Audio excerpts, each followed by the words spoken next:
muitas vezes as pessoas ouvem,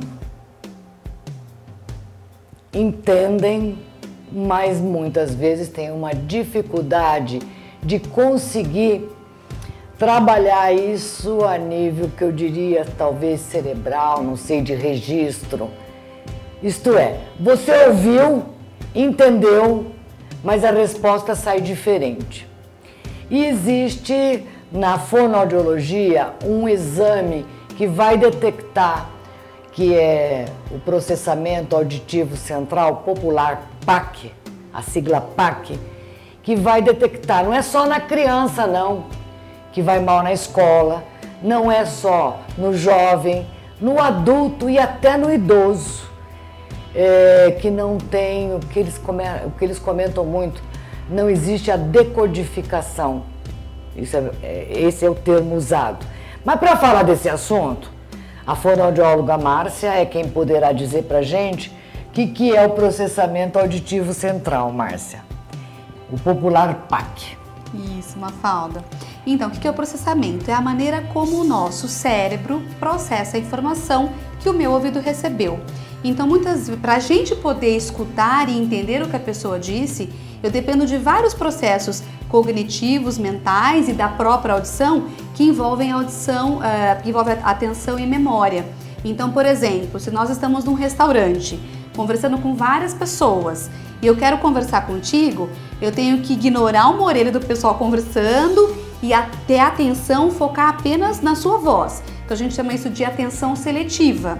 Se toco o meu celular, eu tenho que ignorar uma orelha do pessoal conversando e prestar atenção só com uma outra orelha. Então, eu tive que dividir a minha atenção, fazer uma separação de duas informações simultaneamente. Tá, e quem fizer tudo ao mesmo tempo, o que acontece? Então, isso é ótimo. Na realidade, o nosso sistema, ele é feito para a gente conseguir dar conta de várias coisas ao mesmo tempo.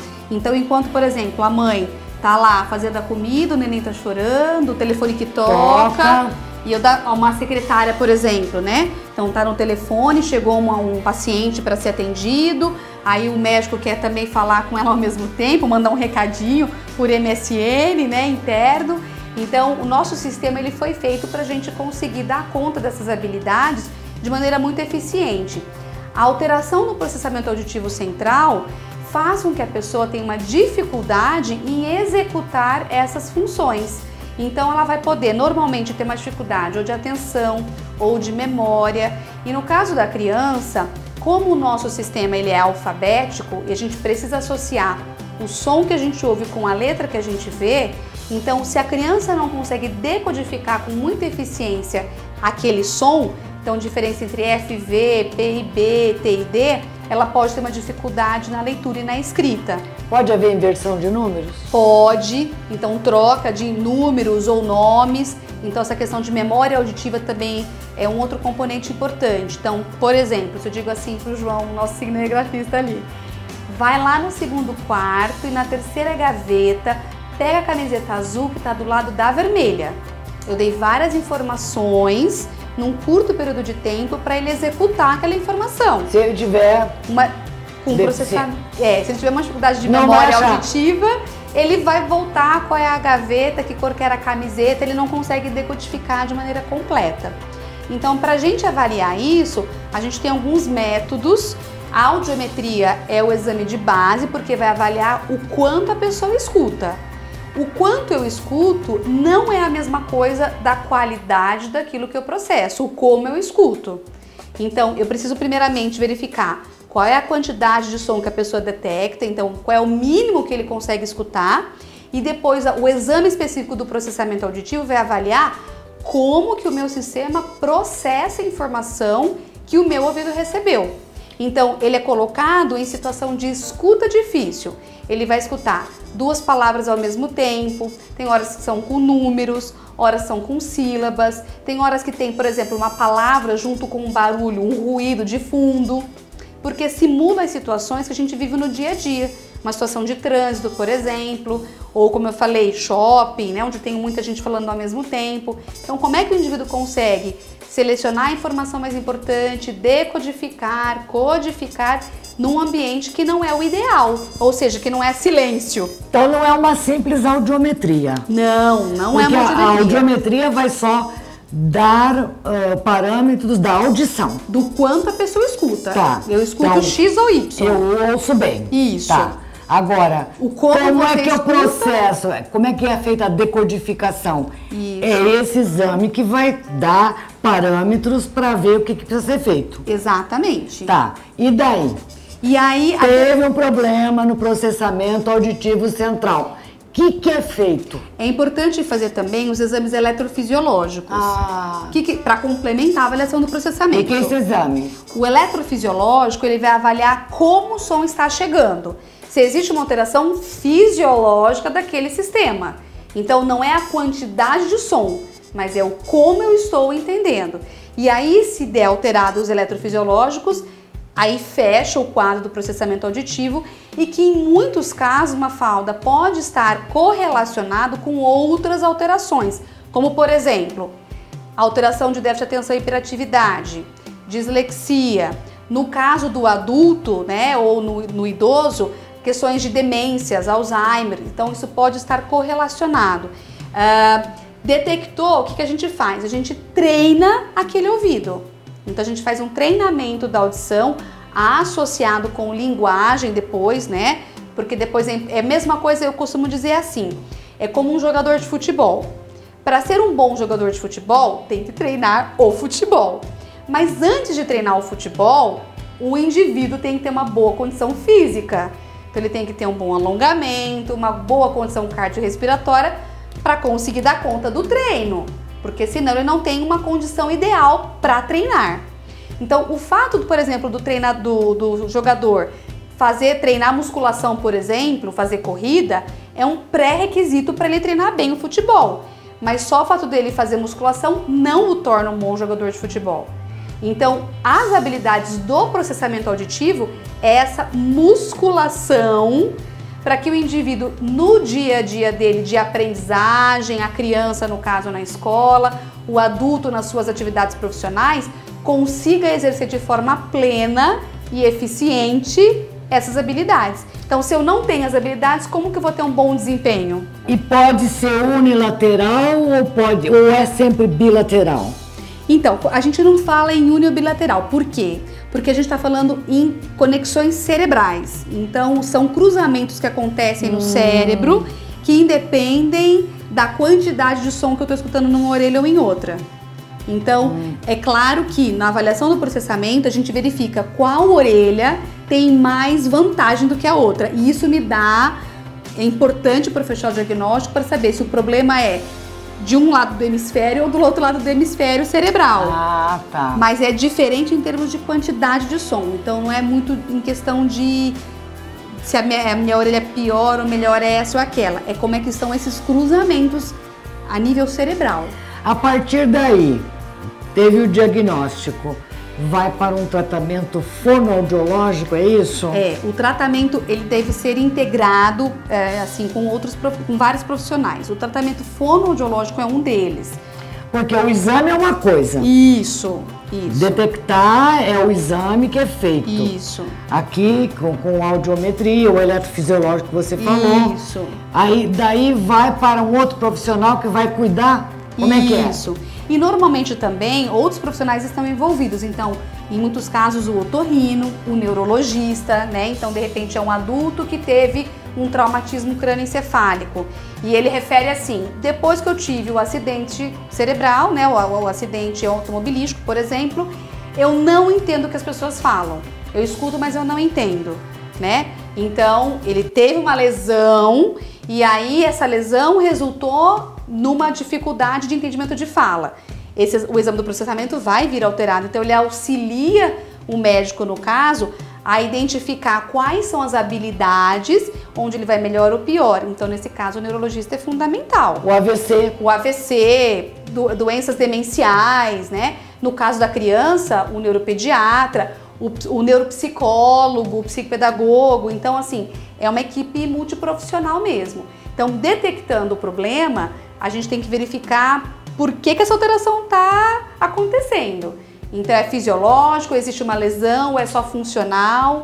né? Então, em muitos casos, ele vai ter o acompanhamento do fonoaudiólogo com o psicólogo, ou do fonoaudiólogo com o psicopedagogo no caso da criança, ou no caso do adulto, o neuropsicólogo, né, que vai avaliar as questões cognitivas, o neurologista e o fonoaudiólogo. Diante de toda essa temática, tem conserto. Tem como a gente melhorar bastante a qualidade. Não tem que desesperar. Não. E lembrando nos casos de deficiência auditiva. Então, quem é usuário de aparelhos auditivos, né? É uma queixa muito comum. Então, muitas vezes, quem demora muito tempo para colocar o aparelho, a parte cerebral mesmo, de como tá chegando esse som lá no cérebro, já tá meio que preguiçoso. Então, muitas vezes tem que estar estimulando isso também. Então, quanto antes o indivíduo que tem a perda auditiva começar a fazer o uso da prótese, é melhor nesse sentido também. Então, hoje em dia, a tendência é estudar o processamento auditivo, as vias auditivas centrais com os eletrofisiológicos na população adulta e indivíduos que são usuários de aparelhos de audição.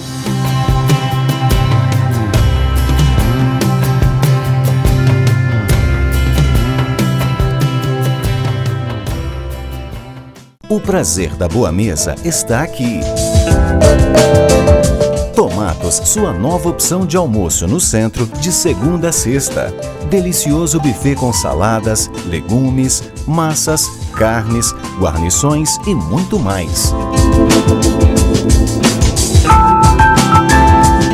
Tomatos, gastronomia de qualidade e arte no bem servir para toda a família. Rua Belo Horizonte, 1321. 2396. 2396. Ué, sobrou um aqui. Ô, Alvarenga, sobrou um pacote estranho aqui. O que eu faço?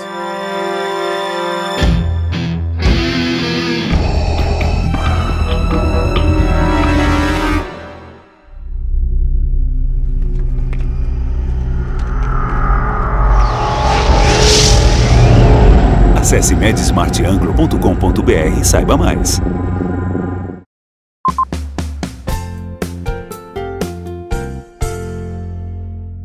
O que será a psicopedagogia? É a psicologia aliada à pedagogia? Será que é isso mesmo? A professora Eliane Mitsunaga, ela é coordenadora do curso de psicopedagogia aqui da Unifil, que tem como foco principal a teoria e a prática. Esse curso ele visa trazer realmente para as pessoas que estejam fazendo essa pós esse foco diferenciado, professora? Sim, nós temos várias disciplinas, né, que são obrigatórias no curso de pós em psicopedagogia, mas temos algumas disciplinas especiais que focam muito mais a prática. Então, assim, o nosso curso é bem completo em função disso. É uma carga horária recomendada pela Associação Brasileira de Psicopedagogia, com mínimo de 600 horas, e o nosso curso tem 650. E quem é que pode participar e quem pode fazer essa pós? Todos os graduados, em qualquer área. Então, um administrador, um médico, um fisioterapeuta. Ao contrário do que muitos pensam, que só pode fazer o curso pedagogos e psicólogos. Né? Ou fonoaudiólogos, tá? Mas não é isso, né? A aprendizagem, ela circula em todos os ambientes, né? Então, seja dentro de uma escola, seja numa biblioteca, numa área administrativa, né? Sempre tem esse processo de ensino-aprendizagem. Então, por isso que o curso ele não é fechado para determinados profissionais, né? Ele é amplo, ele é aberto para vários profissionais, desde que tenha o terceiro grau. E esse curso, ele tem um período de duração de quê? De um ano? 1 ano e meio em sala de aula e meio ano de estágio. Então, são 6 meses de estágio prático, tá? A nível institucional e a nível clínico. Tá? Então, ele tem esses 2 estágios obrigatórios no curso. Tudo supervisionado? Tudo supervisionado. Né? Eu sou a supervisora de estágio. Além de coordenadora do curso, eu supervisiono os estágios. E isso que está sendo mais recente aqui com vocês aqui na Unifil, que é a inclusão? Antes até de eu entrar nesse assunto, você fez uma pergunta de tentar sanar essa dúvida, se é uma união da psicologia e da pedagogia. Isso. Tá? Na verdade, a psicopedagogia ela surgiu num vácuo que havia entre a pedagogia e a psicologia. Que estavam muito separadas. Isso. E ela não é a união dessas duas profissões, tá? Da pedagogia e a psicologia. Ele é uma especialização voltada para as questões do processo de aprendizagem, né? De ensino-aprendizagem. Mas ela não é nem da pedagogia e nem da psicologia. Tá? Então, ao contrário do que muitos pensam, não é a união dessas duas áreas. Tá? Ela é uma especificidade, né? Ela abrange as questões, não as questões emocionais, tá? Porque às vezes o pessoal pensa que a gente invade o campo da psicologia, mas não tem nada a ver com isso. Somar. É uma soma. Essa é então verdade. nós temos que pensar no processo de aprendizagem de uma forma diferente, global, né? E não só pedagógico ou só emocional. Né? A aprendizagem ela não é só isso, nenhum e nem outro. Né? Ela é uma soma, tá? E você estuda o indivíduo no todo, né? Na sua totalidade. Ela passa a ser indutiva, né? Sim. Então, assim, e nós temos aqui no curso de psicopedagogia com a ênfase em psicopedagogia modular, né? Que a nível de Brasil, só nós aqui na Unifil. Verdade? Verdade, só aqui. Que legal! Aqui, né? Porque a criadora desta teoria, né, desta nova visão dentro da psicopedagogia, a doutora Elizabeth Veiga, ela só dá aula aqui para nós. Né? Então, essa disciplina ela só existe aqui no nosso curso da Unifil. Privilégio. Brasil. É um grande privilégio nós termos né, esta professora nos auxiliando, sendo a nossa companheira aqui, é uma grande E vocês professora. estão adaptando agora, muito mais recente, a inclusão? Sim, nós temos um curso de educação inclusiva, também pensando de uma forma diferente sobre a questão da inclusão. Não só para aqueles pacientes que têm alguma deficiência. Não, por quê? Até alguns anos atrás, nós pensávamos muito a questão da inclusão apenas para deficiência mental, deficiência física, deficiência auditiva e deficiência visual. Né? Hoje, nós temos uma gama de crianças, né, com determinadas dificuldades. Tá? Tem o hiperativo, com déficit de atenção, tem o disléxico, tá? A criança que recebe bullying, né? Nós temos muitas crianças com várias dificuldades. E todas essas crianças, elas devem fazer parte de uma inclusão. Né? E às vezes as pessoas não entendem desta forma, tá? Então é um curso muito diferente que também a nível de Brasil eu acho que também deve ser o único pensando dessa forma mais abrangente. Quer dizer, estamos caminhando a passos largos, aceleradamente e acompanhando o processo de evolução da própria humanidade. Com certeza, com certeza. E eu acho que é nisso que nós temos que pensar, né? Hoje nós temos crianças com dificuldades múltiplas, né? Nós temos crianças, às vezes o obeso, por exemplo. Né? As crianças fazem gozações, tá? Então é uma criança que recebe muito bullying dentro da sala de aula, crianças às vezes caolha, né? É uma criança que tem uma deficiência visual, mas não é cega, tá? Mas ela tem alguma deficiência. Então todas essas crianças, elas precisam ser inclusas, né? Precisa ter uma adaptação dentro da escola, dentro da sala de aula. Mudam-se os conceitos. Muda bastante, tá?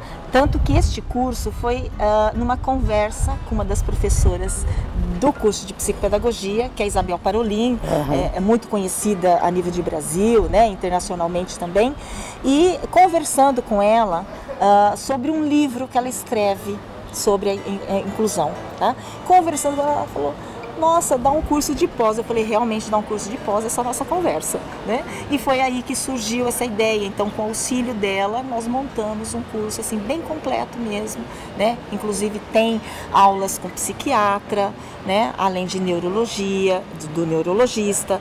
Então, engloba todas as dificuldades. É um curso diferente, então às vezes as pessoas não têm entendido a proposta e o objetivo né, do mesmo, tá? Mas é um curso assim muito bacana, né, para os professores, né, que atuam em sala de aula e que tem crianças diferentes, né? Nós não temos uma classe homogênea, né? Não existe isso. Tá? Então, se cada criança é diferente da outra, vai ter uma dificuldade diferente da outra, tá? Então, todas essas crianças merecem um olhar diferenciado. E esse curso também aqui na Unifil, ele também funciona com a carga horária abrangente. Ele tem uma carga horária menor do que o do curso de psicopedagogia, tá? E não tem os estágios, né? Mas ela abrange todas as... são várias disciplinas, né? Ocorrem de final de semana, tá? Mas vão ter as disciplinas principais aí para poderem entender, né, essa questão da inclusão. Que é uma pós. É uma pós-graduação. É uma pós-graduação. De educação inclusiva. Mas é uma educação inclusiva, como eu disse, diferente. Né? Humanizada. Humanizada. Essa é verdade, é isso mesmo.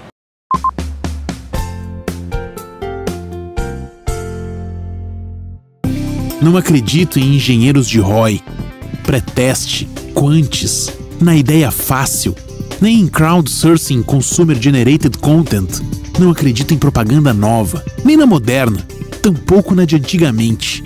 Acredito apenas em boa propaganda. A que mexe com as pessoas, as que fazem rir, chorar ou se arrepiar. E isso vale hoje, ontem e amanhã. Boa propaganda. Pode acreditar.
O prazer da boa mesa está aqui.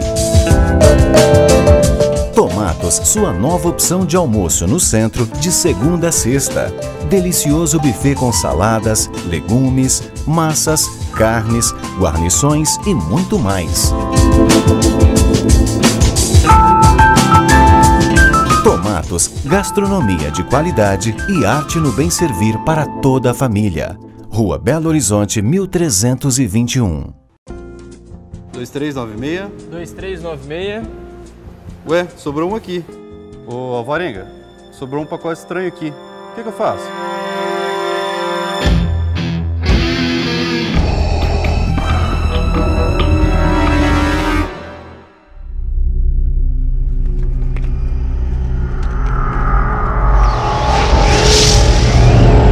Acesse medsmartanglo.com.br e saiba mais.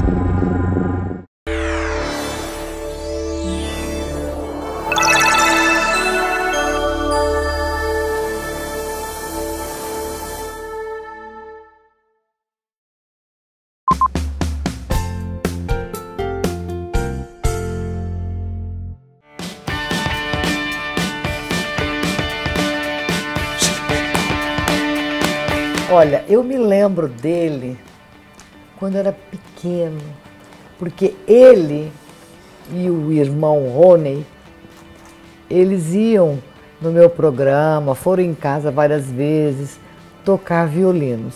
O violino era pequenininho, porque eles eram pequenos, e seu Pedro tinha um carinho todo especial com os filhos Ronald e Rony. E o Ronald tocou muito violino. E agora, você ainda toca violino nas viagens que você faz, marítimas? Puxa vida, Mafalda, até eu gostaria. Primeiramente, obrigado por estar no seu programa. Querido. Uma satisfação, né? prazer maior é meu. Pois é. Mas olha, falando do violino, eu não tenho mais o tempo necessário para praticá-lo, né? E mesmo porque hoje, onde eu trabalho, é uma vida tão cheia de tarefas, né? Minha profissão me deixa o dia inteiro praticamente supervisionando alguma coisa, então tem sempre alguma atividade, então eu não tenho mais o tempo que eu tinha antes para exercitar, e o violino necessita, né? Perde a destreza, a agilidade, né? Aí eu diria assim, ainda mais o violino, que é um instrumento que necessita uma posição bem diferente, né? Mas se pegar, toca, né? A verdade é essa, né? Toca. Verdade é essa. Se pegar, toca. Acho que a gente não perde o que a gente aprende. Não apaga, né? Não apaga. Agora, a gastronomia, ela influenciou na sua vida a partir de que época, Ronald? Foi bem quando eu fui para a Europa, mesmo para estudar a música, né? Que foi começando os estudos por lá, né? Eu sempre toquei piano e violino, né? Então, a introdução com a gastronomia veio a partir de um hotel que realmente eu tocava nos finais de semana. E eu tocava num pianos bar, né, de um hotel. E foi quando eu comecei a ter contato com o pessoal que trabalhava com gastronomia, que depois do trabalho vinham lá tomar um drink antes de ir embora, que era o executivo-chefe, que era o chefe, o pessoal de comando ali do hotel. E eles gostavam muito da música que eu tocava, e geralmente a gente batia um papo depois, quando eu terminava, eu fazia meus breaks, né? E foi numas conversas assim, e também uma fase ali pelos 19, que eu estava naquela época, que a gente está realmente pensando assentando se está fazendo a coisa certa, se as perguntas vêm, né? Se definir melhor. Exato, E eu estudando a música, eu estava muito contente.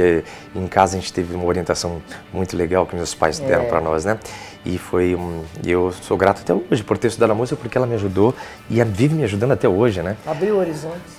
Sim, me levou até a Europa, me levou até a conhecer alguma coisa que talvez se eu ficasse aqui no Brasil, ainda mais que eu estou falando naquela época, Mafalda, que a gastronomia, ela não era tão difundida assim, né?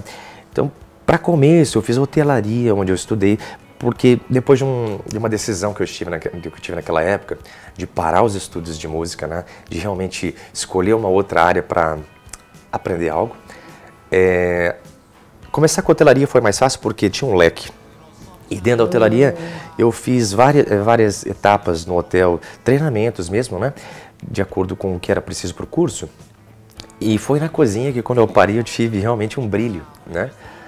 Você olhou e falou, é aqui mesmo. Eu acho que eu já tinha quando pequeno, que eu me lembre, né? Era aquela pessoa que era muito de andar no jardim e pegar um pedacinho de planta e colocar um mosquitinho ou um inseto dentro de um tubinho de ensaio. A gente tinha um brinquedo que era um laboratório. E sei lá, na minha cabeça eu estava fazendo uma química, uma mágica, né? E ligando aos fatos de que eu tinha bastante paciência não para isso, mas essa coisa de mistura, sabe? Quando eu parei na cozinha e comecei a misturar os ingredientes e tal, eu vi que eu tinha muita paciência para isso, né? Porque eu falo a gastronomia, que se alguém me pergunta, puxa vida, né? Principalmente alguns pais de alguns alunos ou algumas pessoas que estão interessadas em fazer gastronomia, dizem, meu filho quer estudar gastronomia. E eu sempre falo a mesma coisa, olha, a profissão é difícil, né? Não é só o tempo de estudo. É árdua. Uma boa escola a ser escolhida é importante, mas é que depois que você se forma, né, muitas pessoas se enganam e falam, agora meu filho é um chefe de cozinha, né? Como o título diz, né? Mas os anos aí que o trabalho de fazer um treinamento começa, né? Na escola a gente aprende o básico e depois vai muito da pessoa realmente buscar bons restaurantes, né, bons hotéis para adquirir essa experiência necessária que vai depois dar a base para ela crescer, né, e se tornar ter uma posição melhor dentro da cozinha. E você vai para horizontes, né? Porque você viaja o mundo inteiro, você fica num navio e você tem oportunidade de estar em diversos lugares, conhecer países que a gente só se vê em filme. Você pisa em terra firme, a verdade é essa. Mafalda, depois dos anos que eu tive então na Europa de estudo, de gastronomia, na hotelaria, gastronomia, eu também fiz alguns movimentos em hotéis fixos, restaurantes em terra firme, né? Me levou até Washington DC, também nos Estados Unidos. Trabalhei também em Londres. Você serviu um jantar para quem mesmo? Um presidente dos Estados Unidos? Mafalda, eu já fiz jantar para tantas pessoas, né? Que passaram mesmo quando eu estava trabalhando em Washington, né? e fiz parte de um filme de Spielberg, né? Verdade. E eu sou garçom no filme, mas conheci muita gente. Você é garçom no filme? Verdade. Isso. E já cozinhei para Mel Gibson, Madonna, George Bush, o Clinton, a família, né? Hillary. Já vi os James Bonds, Roger Moore, Muhammad Ali. Nossa, tem uma lista de pessoas que eu já cozinhei. Infelizmente, muitas delas a gente não tem a oportunidade de tirar fotos, né? Ainda mais quando eu trabalhava em Washington. Era bem... As pessoas que trabalham no hotel, elas não podem molestar os artistas, né? Então fica mais na memória, né, Mafalda? Mas algumas fotos de alguns eu tenho, sim, e levo com carinho uma memória. Ah, mas tem que documentar, isso é muito legal. Eu gostaria muito, nossa, se eu pudesse voltar no passado e tirar uma câmera do bolso e falar assim, agora, né, tira como aí. agora tem o celular, né, que... Não, mas naquela época era um pouquinho não mais tinha. difícil. Era até aquelas câmeras de filme, né? De filme, do ano 2000, bom. Que tinha que mandar revelar e tudo, né? É verdade. Mas me conte o que mais marcou você nessa trajetória em navios. Cozinhando para N pessoas. Porque o navio cabe quantos passageiros? Olha, Mafalda, nessa trajetória eu já trabalhei em navios grandes, médios e pequenos, né? Depende muito. Pode levar 2.300 passageiros, 1.800, 1.300. Tem classes, né, que a gente chama de navios, né? Isso não vai tirar muita qualidade por ele ser menor e tal. Hoje em dia as companhias mais eficientes, mais luxuosas do mundo, elas são pequenas. São navios grandes que servem poucas pessoas, porque os quartos são maiores, as suítes, né? Ah, tá. Então eles não querem ganhar com a massa de pessoas, de colocar um navio para 4.000 pessoas lá, né? Onde tem mundo, lá dentro tem uma praça, não sei lá. Eles preferem fazer algo menor, porque hoje em dia as pessoas que mexem com esse tipo de business, né? Elas sabem que as pessoas que têm um certo capital, às vezes escolhem uma viagem dessa para descansar, né? É sossego. Para ter um quarto bonito, para acordar de manhã e cada dia ter uma paisagem de mar diferente, ou né, amanhecer numa nova cidade, mas também no tempo que está dentro do navio, poder sentar na piscina, ter um lugar para sentar na piscina, ou deitar, ou ler um livro sem, sabe? É um pessoal mais velho, Mafalda, geralmente não tem muita criança, no tipo de cruzeiros que eu faço agora nos últimos anos, por causa da escolha que eu fiz, né? Eu realmente escolhi companhias que têm um certo currículo, que têm uma gastronomia mais elevada, justamente para não perder o foco que sempre foi, né? Você é exigente. Eu sou exigente demais, mas eu tive que eu me já tornar comi também. Os pratos que você faz, são muitas, as suas receitas são fantásticas. Mafalda, mas sabe o que eu falo? É uma trajetória que às vezes as pessoas olham assim, já tem como exemplo, como base, né? Mas eu falo, o que eu fiz, onde eu cheguei até hoje, tem uma certa história, tem todo o degraus que eu subi para chegar onde eu sou hoje. Então, às vezes quando eu falo para as pessoas, o que você faz? Eu sou executivo, porque é o título que eu tenho, né? Eu sou executivo chefe de um transatlântico. Então, daí a pessoa, tá, o que é isso, né? Bom, na verdade o que eu faço hoje, eu sou responsável por toda a gastronomia de um navio para 1.800 pessoas com 8 cozinhas. Então, como que é isso? Eu sou um presidente de uma empresa, vamos dizer assim, dentro levando a um trabalho em terra firme. Toda a responsabilidade é sua. Exato, Mafalda. Eu sou responsável por todas as compras dos 8.000 ingredientes, de verificar que tudo chegue. Então, para isso, hoje em dia, não é só cozinhar, mas eu tenho que saber os 8 menus dos 8 restaurantes. O cardápio, eu tenho que saber os ingredientes, quantidade. Então, é tipo assim, pensar no restaurante lá, tem, vamos dizer, um prato bem simples que todo mundo conhece, um filé com risoto com molho madeira, né? Esse é um prato bem... Né? Mas eu tenho que saber que no molho vai o molho madeira, quantos ml, qual que vai ser o champignon, tal, e o demi-glace, que é o molho básico de cozinha para carnes, tal. Eu tenho que saber tudo, qual que vai ser a espessura do filé mignon, vão ser 300 gramas de filé, beleza. Então no cálculo, eu vou ter que pensar, já tem uma estatística desse prato, quanto que ele vende, né, num cruzeiro de 7 dias, e eu faço os cálculos, então imagina a matemática, que hoje em dia já não sou mais um executivo-chefe. O que significa? Hoje em dia eu sou um administrador, eu sou um matemático, eu sou um pedagogo, né? E tenho que usar de muita psicologia também, porque eu tenho 180 funcionários hoje que eu tenho que reger e orientar, motivar, e eles também não falam, né, a língua portuguesa, eles falam todo mundo fala inglês no navio. O que mais é interessante e o que mais me fascina nessa minha profissão hoje em dia é que eu só não estou aprendendo mais agora a manter esses níveis de gastronomia de qualidade, saber interagir com públicos diferentes, mas também saber lidar e motivar funcionários que vêm de diferentes lugares do mundo. E cada um com um grau de sensibilidade diferente, com um certo histórico. Então você aprende até a falar com um indiano e falar com um filipino, você sabe que você tem que talvez ter, até o jeito que você fala tem que ser um pouco com mais ênfase. Já o indiano já pensa que você ele leva muito pessoal e se fecha que nem uma concha. Sabe, tem muito que eu vim aprendendo com as culturas também, de como lidar com as pessoas, né? Então hoje em dia, puxa vida, o que mais me motiva a voltar para o navio e sempre, primeiro que a minha posição, hoje em dia eu alcancei o nível máximo. Eu sonhava em chegar lá, Mafalda, sempre sonhei, eu quero ser um chefe, eu quero coordenar, ainda mais quando você tem aquele chefe que deixou marcas, né? Mas eu nunca vou ser um chefe como ele, eu quero ser um chefe diferente quando eu chegar lá. E essa trajetória me levou até onde eu estou hoje, né? E falando assim em termos de conhecimento do mundo, nossa, são 8 anos. E eu já fui para qualquer cantinho do mundo. Isso que eu te perguntar, cite alguns. Olha, Mafalda, é mais fácil eu citar os que eu não tive. Então fala aqueles que você não esteve. Eu só não estive na África do Sul até hoje e na Antártica. O resto do mundo, eu já... nas costas, né? Eu já fui para Havaí, eu já fui para Alasca, eu já fui para Austrália, Nova Zelândia, já fiz todos os fiordes da Noruega, Nova Zelândia, fui para a Rússia, já fiz todo, logicamente, o Mediterrâneo da Europa, já fui para o Mar Morto, já fui no Egito, já fui para toda aquela parte da Arábia Saudita, já desci para o Canal de Suez, lógico, já fui para a Ásia, passei pela Índia, Malásia, Tailândia, não, aquela Ásia, o Japão.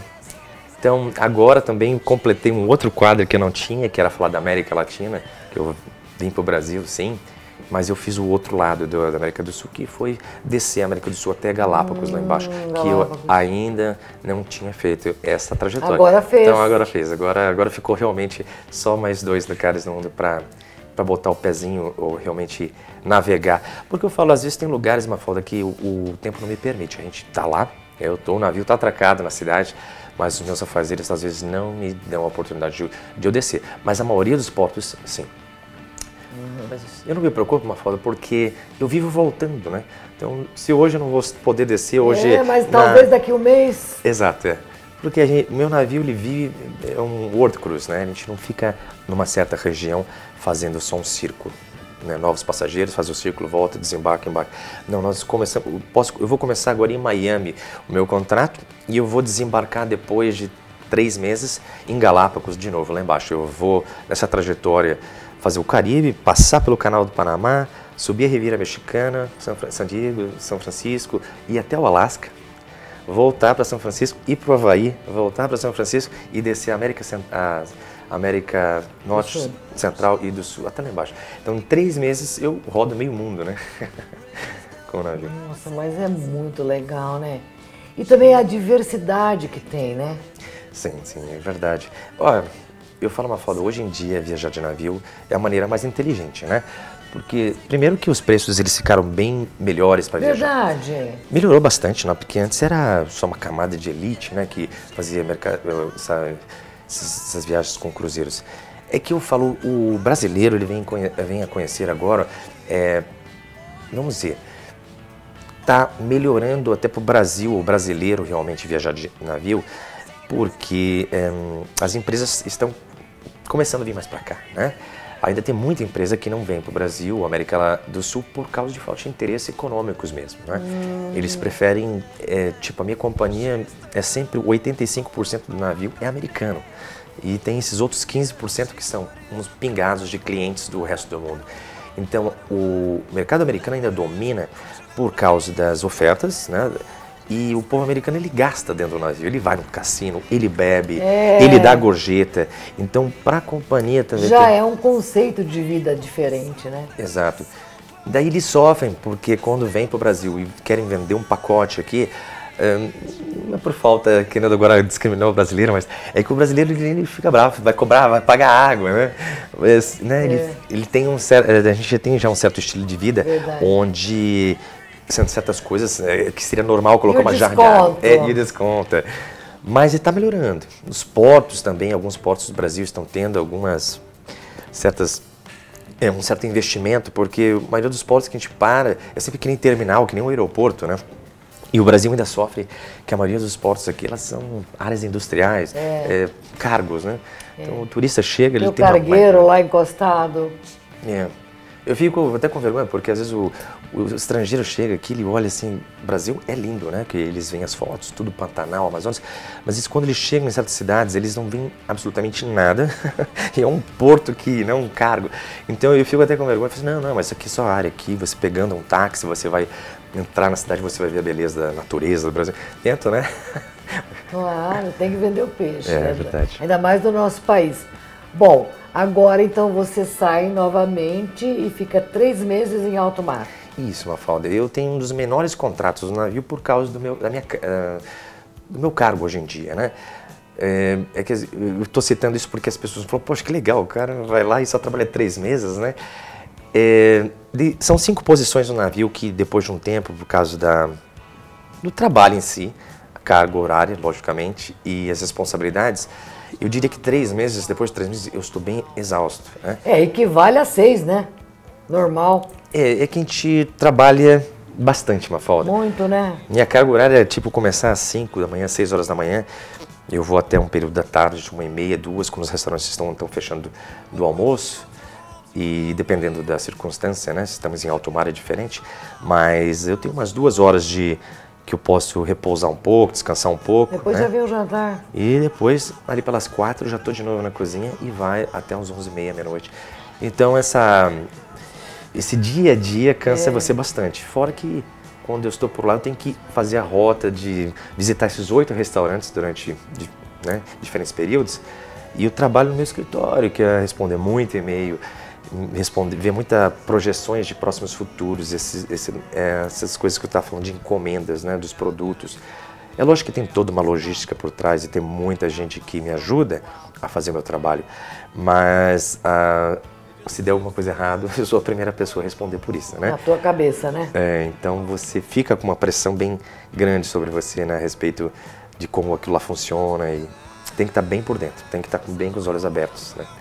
Então por isso que eu falo, depois de 3 meses eu fico exausto, parece que eu saí de uma prisão, né? Você desce do barco assim, até que você vai andando diferente, porque se acostumou, né? Depois de um tempo, uma semana no navio, eu nem penso que eu estou no navio mais, porque é tanta coisa. É uma cidade. É verdade. Não é verdade? É grande. É uma cidade, é muito grande. Bom, realizado profissionalmente, realizado na vida. Passa um recadinho para quem está assistindo a gente. Puxa, Ronald Marquezak. Olha, uma satisfação estar no programa da Mafalda, que é um carinho enorme que a gente tem por ela. E a minha mensagem, olha, às vezes as coisas são difíceis no começo, as pessoas escolhem alguma coisa para fazer na vida, o que eu acho que a gente escolhe muito novo. E a maioria das vezes eu vejo que a maioria dos meus amigos, ou muitas pessoas que eu vim a conhecer, elas terminam o curso e terminam com o diploma na mão. E a minha mensagem é que é aí que começa, aí que tem que realmente procurar um bom trabalho, uma boa empresa para trabalhar. E tem que ser humilde de começo, tem que pensar que não é que se formou, agora eu sou doutor, agora eu sou dentista, agora eu sou chefe de cozinha. Não, é aí que tudo começa. Então às vezes tem que pensar pequeno, começar para fazer a base bem, porque depois, se você não tiver essa base, lá no futuro você vai sentir um desfalque. E aprenda mesmo, né? Não engane os livros, não engane a si próprio. Tem que colocar aqui dentro da caixinha, porque é o que a gente leva, né? Hoje em dia é fácil fazer um certificado, um computador, um diploma, mas é na hora de colocar em prática que realmente você mostra que você aprendeu o que você é, né? Então, seja profissional.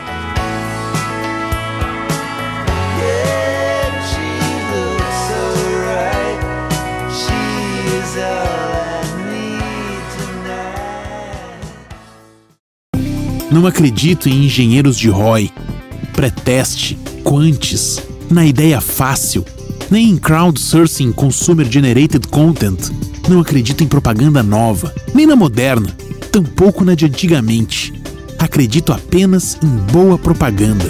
A que mexe com as pessoas, as que fazem rir, chorar ou se arrepiar. E isso vale hoje, ontem e amanhã. Boa propaganda. Pode acreditar.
O prazer da boa mesa está aqui. Tomatos, sua nova opção de almoço no centro de segunda a sexta. Delicioso buffet com saladas, legumes, massas, carnes, guarnições e muito mais. Tomatos, gastronomia de qualidade e arte no bem servir para toda a família. Rua Belo Horizonte, 1321. 2396. 2396. Ué, sobrou um aqui. Ô, Alvarenga, sobrou um pacote estranho aqui. O que eu faço?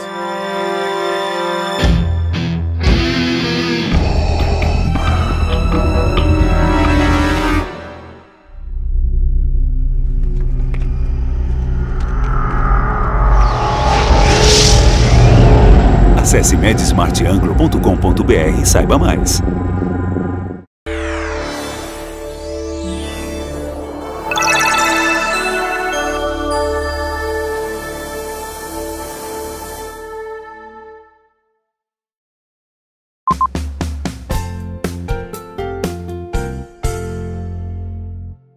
Muitas pessoas são acometidas de fraturas no fêmur, no quadril, e muitas delas passam por um processo cirúrgico, que é a colocação de prótese no quadril. Isso acontece por quê? Por causa de uma queda, porque ela teve uma artrose, porque ela está na fase da osteoporose, enfim, acomete-se a humanidade no geral. E quanto mais a gente vai adquirindo a idade, mais os problemas vão começando a acontecer na vida da gente. Mas o especialista em cirurgia de quadril, Dr. Walter Tack, é que vai poder dizer pra gente se quanto mais velho, mais corre o risco, Dr. Walter. Isso é verdade. Como você já comentou, a doença da terceira idade, ela acompanha as pessoas que vão envelhecendo, né? Quanto maior a idade, essas doenças, por exemplo, a osteoporose. A mulher, após a menopausa, tem toda a alteração hormonal que vai fazer com que, a partir desse momento, tenha uma perda de cálcio, perda óssea maior. Com isso, suscetível a ter fraturas, né? Isso é um dos pontos, né? Outra é a artrose, como você comentou. A artrose é o desgaste da articulação, que isso é importante a gente ressaltar, que muitas pessoas acham que a artrose e a osteoporose são a mesma coisa. Não é. Não são a mesma coisa. A osteoporose é o problema ósseo, da qualidade do osso. É a perda de massa óssea. É a perda de massa óssea, né, onde o osso fica mais fraco.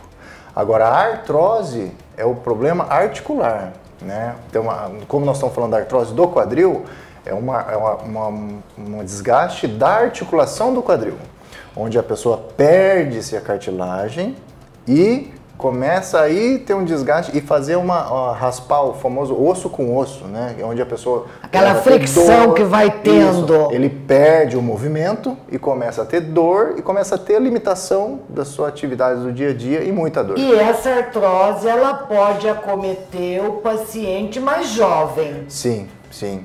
E isso, em via de regra, a artrose acontece com desgaste, ou seja, quanto mais usar, mais vai gastar. Então, no idoso, isso é mais frequente.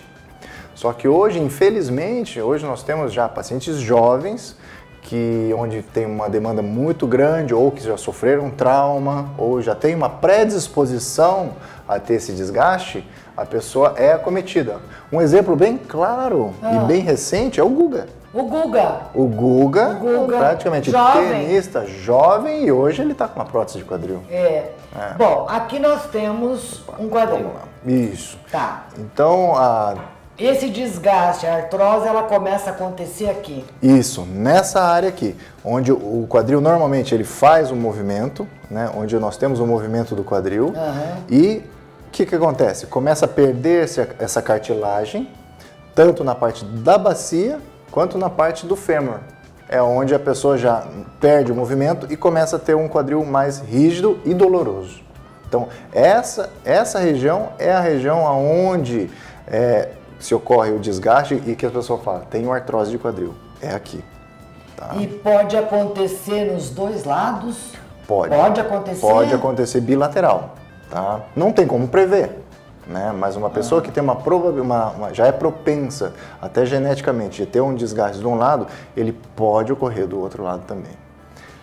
E dá muita dor. Dá muita dor. E o que mais nós notamos no dia a dia é que essas pessoas ficam muito limitadas. Então a qualidade de vida cai muito. Então a pessoa perde a qualidade do dia a dia. Não consegue fazer longas caminhadas, não consegue viajar, fica muito tempo sentado. Há casos que até deitado a pessoa já tem dor. Então esses são os extremos. Que não há remédio que passe. Isso. Bom, aí, conclusão, quando vai fazer a cirurgia da colocação da prótese? Isso aqui é um fêmur. Isso, é um fêmur. O que é feito? Me conta. Hoje, o que se faz é o seguinte, quando se tem artrose, hoje nós temos que retirar essa área que não é mais funcionante, que já é um osso alterado, já é um quadril desgastado, tira-se essa parte, aí praticamente fica com essa área aqui, ó. Sem essa parte da cabeça do fêmur. Então, é isso aqui, ó, é a continuidade, tá? Só para ilustrar, só para a gente ter uma ideia. E então, aí tira essa parte do fêmur, colocar... e aí nós colocamos por a haste interna, tá? Junto com a cabeça, e essa cabeça vai encaixar aqui dentro da bacia. Nós colocamos uma capa protetora, que a gente chama de acetábulo, e aí ele vai trabalhar na parte interna ali. E aí ele vai ter a mobilidade. Ele Volta consegue a ter caminhar? mobilidade. Ele consegue caminhar. Vai conseguir Volta a caminhar. Vida normal? Praticamente a vida normal. Algumas restrições, né, de movimentos, até a parte interna está bem cicatrizado, e depois praticamente vida normal. E dor? Praticamente acaba. A ideia da cirurgia é essa, acabar com a dor e fazer o paciente voltar às suas atividades normais, seja caminhada, uma natação, fazer uma bike. Exercícios de impacto não é recomendado, tá? Não dá pra gente proibir, mas não é recomendado. Por quê? Como é uma prótese, ela desgasta. Então, se você forçar, se você trabalhar mais ela, se você fazer mais impacto, a duração, o tempo de meia-vida dela vai diminuir. Então, o recomendado é que, como a pessoa quer operar, e são pessoas mais idosas também, então não vão ser aquelas pessoas atletas, aqueles corredores, assim. Tá certo que hoje em dia, pessoal de 80, 85, 90 anos, tá correndo, tá na atividade aí. Essa animação gráfica que a gente colocou aí, enquanto nós estávamos falando que vai ter uma atividade normal, isso daí, apesar de ser uma animação gráfica, mas é o que acontece. É o que acontece. O que nós fazemos no intraoperatório praticamente é isso aí. Se tira toda aquela articulação e colocamos uma articulação nova e o paciente volta a fazer aquele movimento. Eu gostaria de mostrar, e você vai falando pra gente, como é que é feita a cirurgia num paciente. Numa animação, né? Claro, Pode ser? Sim, não tem problema nenhum. Vamos falar assim. A prótese de quadril, nós temos feito de dois componentes, o componente estabular e o femoral. Para se fazer cirurgia, o paciente fica em decúbito lateral, deitado de lado, e na articulação é importante retirar essa articulação que está gasta.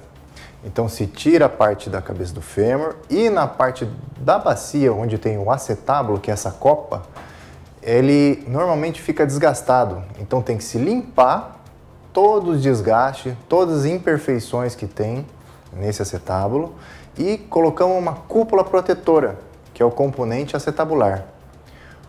Esse componente ele é encaixado sobre press fit, que nós chamamos, que é encaixe sob pressão.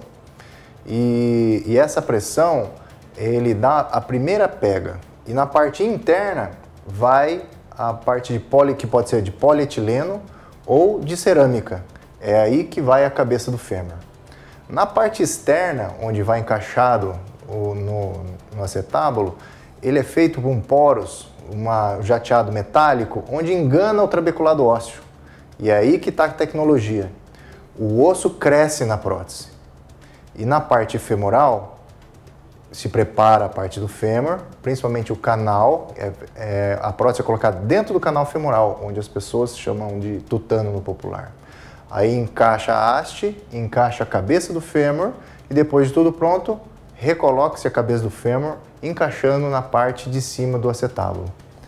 Após encaixado, aí nós já conseguimos devolver o movimento e o mais importante, sem dor para o paciente. Então o paciente já consegue fazer o movimento e com algumas restrições inicialmente, mas o mais importante de tudo seria o ganho de movimento novamente e acabando com a dor.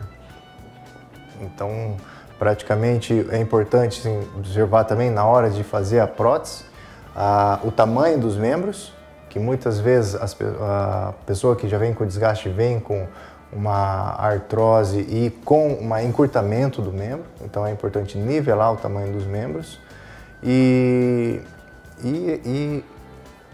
a partir daí é só o paciente ter um fortalecimento, uma reabilitação, porque ele ficou muito tempo com desgaste.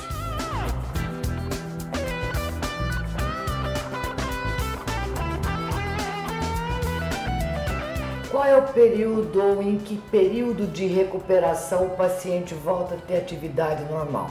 Faz a cirurgia, coloca-se a prótese no quadril, tal, ele tem que ficar de repouso, depois tem uma fisioterapia, como é que funciona? Hoje em dia o paciente não perdeu aquele mito já, operou, tem que ficar deitado, vai ficar na cama 2, 3 meses. Aí.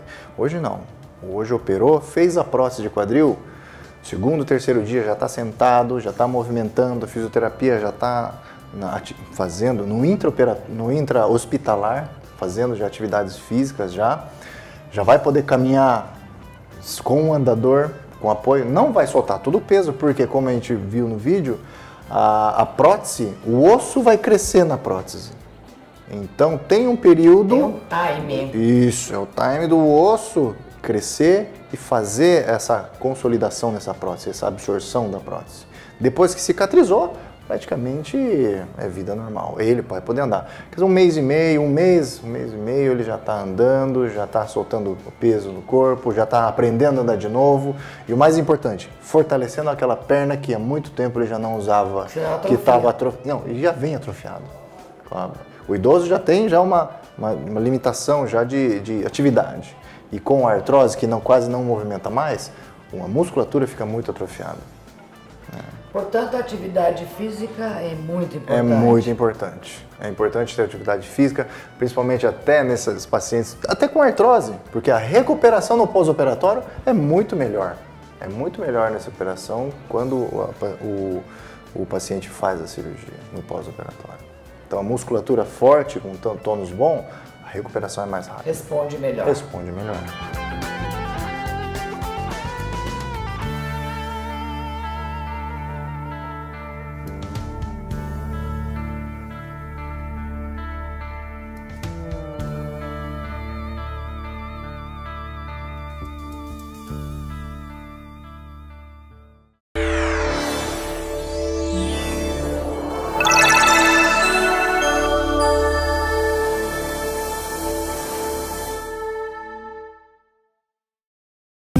Não acredito em engenheiros de ROI, pré-teste, quantes, na ideia fácil, nem em crowdsourcing consumer generated content.